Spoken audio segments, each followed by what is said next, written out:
சிங்கப்பூரில் குப்பைகள் தடயமே இல்லாமல் மறைந்து விடுகின்றன. மேலும் மறுசுழற்சி செய்யப்படும் பிளாஸ்டிக் பாட்டில்கள் உலகின் மிகச் சிறந்த சாலைகளை உருவாக்க பயன்படுத்தப்படுகிறது.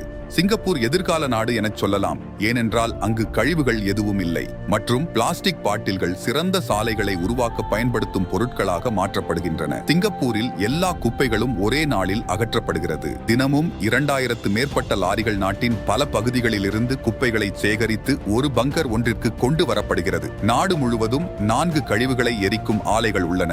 அங்கு கழிவுகளை எரிப்பதன் மூலம் உருவாக்கப்படும் மின்சாரம் வீடுகள் மற்றும் கட்டிடங்களில் பயன்படுகிறது. எரிப்பு செயல்முறையிலிருந்து வரும் புகை முழுமையான வடிகட்டலுக்கு உட்படுகிறது. இதனால் அது சுற்றுச்சூழலுக்கு பாதுகாப்பானதாக இருக்கிறது. குப்பைகள் எரித்த பிறகு மீதமுள்ள சாம்பலை சிமெண்டுடன் கலக்கப்பட்டு சிறந்த கற்களை தயாரிக்க உதவுகிறது. அதேபோல் பிளாஸ்டிக்கை பொறுத்தவரை சிங்கப்பூரில் உள்ள ஒரு நிறுவனம் அதை மறுசுழற்சி செய்து சாலைகள் அமைப்பதில் பயன்படுத்தப்படும் பாரம்பரிய தார்களாக மாற்றியமைக்கிறது. இதை பற்றி நீங்கள் என்ன நினைக்கிறீர்கள்? உங்கள் கருத்துக்களை கமெண்டில் பகிர்ந்து கொள்ளுங்கள்.